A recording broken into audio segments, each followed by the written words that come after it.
வாழ்க வையகம், வாழ்க வையகம், வாழ்க வளமுடன். குரு வாழ்க, குருவே துணை. அருள்நிதி பேராசிரியர் அன்பழகன் திருவண்ணாமலை. அனைத்து அன்புள்ளங்களுக்கும் வாழ்க வளமுடன். குருவின் நினைவில் நின்று குருவினது ஒரு கவியை நாம் சிந்திக்கலாம்.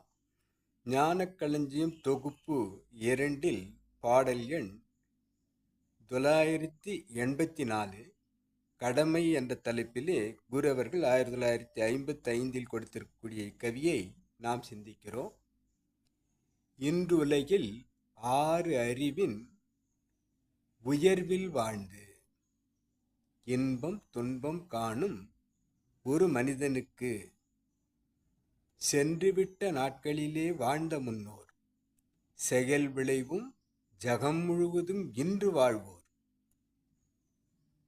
அன்றன்று எண்ணம் சொல் செயல்கள் மூலம் ஆற்றுகின்ற செய்கைகளில் விளைவும் சேர்ந்தே என்றென்றும் பயனளிக்கும் தன்மை கண்டால் எண்ணத்தில் கடமை என்ற ஒளி உண்டாகும் என்று குரு அவர்கள் கூறியிருக்கிறார். ஒரு மனிதன் இன்று உலகத்தில் 6 அறிவை கொண்டு அந்த அறிவின் உயர்வில் வாழ்ந்து இன்ப துன்பம் அனுபவித்துக் கொண்டிருக்கக்கூடிய அந்த மனிதனுக்கு அவனுடைய எண்ணத்தில்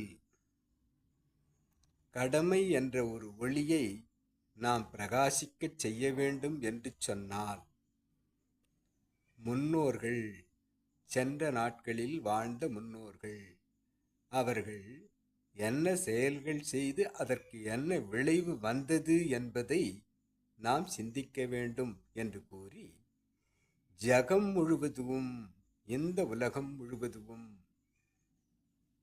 இன்று வாழ்வோர் அன்றன்று அவர்கள் எண்ணம் சொல் செயல் இவற்றின் மூலம் ஆற்றுகின்ற செய்கைகளினால் வரக்கூடிய அந்த விளைவுகளையும் சேர்ந்து நாம் சிந்தித்தால் என்றென்றும் பயனளிக்கும் தன்மை கண்டால், அவர்கள் என்ன செய்துவிட்டு போனார்கள், இப்பொழுது நாம் அதை எவ்வாறு செய்து கொண்டிருக்கிறோம் என்று ஒவ்வொன்றையும் நாம் சிந்திக்கும் போது நாமும் கடமை என்ற அந்த ஒளியை நம்முள் பிரகாசிக்கச் செய்ய வேண்டும் என்ற எண்ணம் இந்த 6வது அறிவு பெற்று இப்பொழுது வாழ்ந்து கொண்டு இன்ப துன்பத்தில் உழந்து கொண்டிருக்கக்கூடிய ஒவ்வொரு மனிதனுக்கும் இந்த கடமை உணர்வு என்ற இந்த ஒளி பிரகாசிக்கச் செய்யும் என்பதை கூறி, இதற்கு நாம் சிந்திப்போமானால்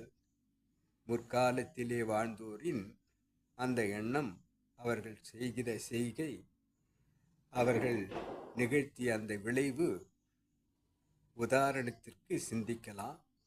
ஏரிகளை கட்டினார்கள், குளங்களை வெட்டினார்கள், கிணறுகளை வெட்டினார்கள் என்று நாம் முன்னோர்களை சிந்திக்கிறோம். இப்போ தற்காலத்தில் காட்டாற்றுக்கு அணைகளை கட்டி நீரை தேக்கி குடிநீர், பாசனத்திற்கு நீர், மீன் வளர்த்தல், மின்சாரம் எடுத்தல் என்று தற்கால எண்ணம் சொல் செயலை நாம் வளர்த்தி அதற்கு வந்த விளைவை நாம் சிந்திக்கும் போது நாமும் இந்த சிந்தனையில் ஆழ்ந்து சில பல கடமைகளை பிரகாசிக்க நம்முள் பிரவேசிக்க வேண்டும் என்று இப்பொழுது வாழ்ந்து கொண்டிருக்கக்கூடிய, இன்று உலகில் 6 அறிவை பெற்று வாழ்ந்து கொண்டிருக்கக்கூடிய ஒவ்வொரு மனிதனும் சிந்தித்து கடமையில் பிரகாசிப்பதாக, தன்னை மாற்றிக்கொள்வதாக அது அமையும்.